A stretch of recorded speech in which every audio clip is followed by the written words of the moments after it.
Ex-presidente região administrativo especial Ekusi Ambeno, no atual secretário-geral Partido Fretilin, Maria Alcateri, e a segunda hoje presta declaração para o Ministério Público, também respeita serviço e instituição judiciário e Timor-Leste, liga a acumulação projeto Sira e a GCM durante o mandato. Maria Alcateri marca presença e o Ministério Público baseia a notificação o número no 0036 para Ruanulu Recém Lima, PZGCC, ligado ao caso corrupção balon, o tipo abuso poder, fraude fiscal, banhira se assume cargo Hanesan presidente Raiwa no GCM. RCF Governo Neto e a Gabinete Central Corrupção no Combate Crime Organizado e a Procuradoria-Geral República Colmeira e a horas tucusia li minuto tolonulu Recém Lima dader, o careta privado, o sapa matrícula número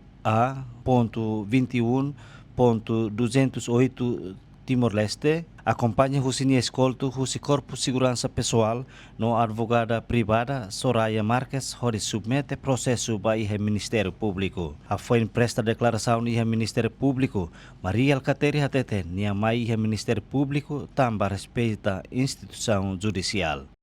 Também respeita a instituição judiciária. Então, se necessário, quando o bolo na mão, ao respeito, a instituição judiciária nem mais ao mais. Ao a característica judiciária sai independente, balu a característica usa, nem mais ao dia fonte. Saída porque é clara, né, segredo de justiça. Ao sai, ao pronto e me acompanha de luta ne foi na rua, to abang bairo no kaneli. Mari mai me acompanha. Suspeito. Ne la ia botira hoje. Ne bagus tu bapok kalau cai.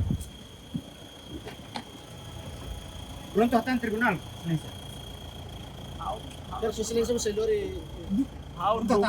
Nunca lá o tribunal nem o Ministério Público até babado.